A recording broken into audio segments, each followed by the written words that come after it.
Hola a tots i a totes. Bé, continuem amb una taula de full de càlcul i avui el que veurem és les diferents operacions senzilles. I primer que res, veurem també com seleccionar rangs de números. És a dir, que jo quan opero, jo puc operar amb números que poden estar en una fila, en una columna o poden ser dintre d'un bloc. Com ho faig per seleccionar un bloc? Clico en una punta i arrastro, sense deixar el ratolí. Quan jo vull agafar un altre, clico i arrastro, i clico i arrastro. I si jo els vull seleccionar tots, doncs jo el que faré és clico, arrastro i apretant el control, la tecla de control, torno, clico, arrastro i clico, arrastro. I ara els tinc tots seleccionats. Si jo ara aquí volgués fer la suma de tots,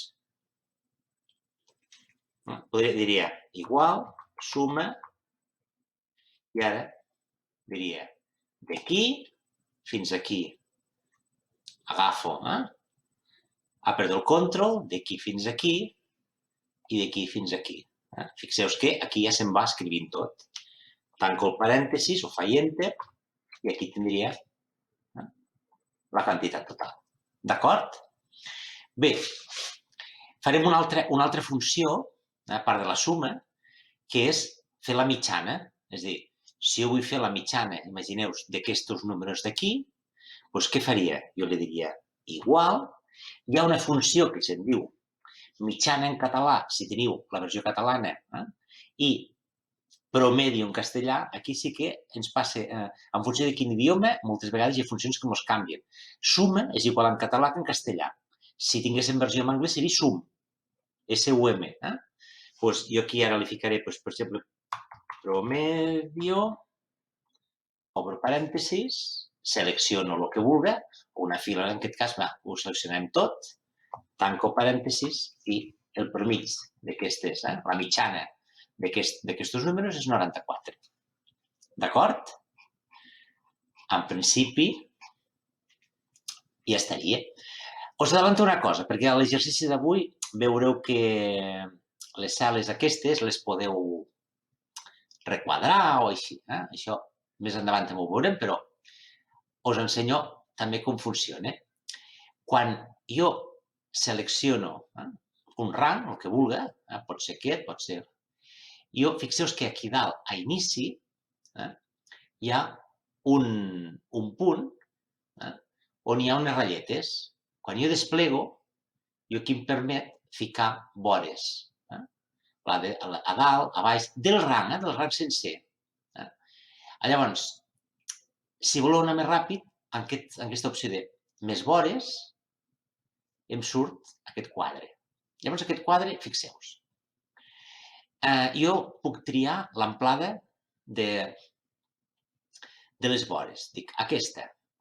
I aquesta la vull ficar a dalt. Doncs, si dic aquesta d'aquí, Bé, i si jo, veieu que jo quan trio, la banda de dalt és aquesta línia. Quan trio la de baix, és aquesta línia. Si jo trio la del costat, seria aquesta. I l'altra del costat, aquesta. Què passa que si jo ara dic, doncs jo vull ficar una línia més fina i la vull ficar aquí, a dins. Si jo trio aquesta, són totes les que hi ha a dins. I si trio aquesta, també són totes les que hi ha a dins. D'acord? Jo dic acceptar i fixeu-vos que ja ho tinc tot requadrat. Què passa si jo volgués canviar una de les línies de dins? Que la del mig la volgués més forta. Doncs la solució seria, selecciono i me'n torno cap aquí i ara li diria, doncs la vull així, doncs la vull així. Fixeu-vos que quan jo n'he seleccionat que aquí me queda marcat. Si me quedés marcat així més estrany, d'això, seria que hi ha una incongruència o no són totes iguals. Per exemple, dic acceptar. Doncs ara tinc aquestes així.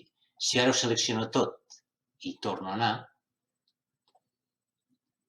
fixeu-vos que aquí al mig queda hi ha com unes ratlletes i aquí ens està dient que les del mig són diferents. No passa res, però quan jo dic acceptar, ja està. El mateix passaria si jo selecciono cel·les i puc agafar i ficar-les del color que vulgui. D'acord? Si jo li dic aquí igual suma i selecciono aquestes,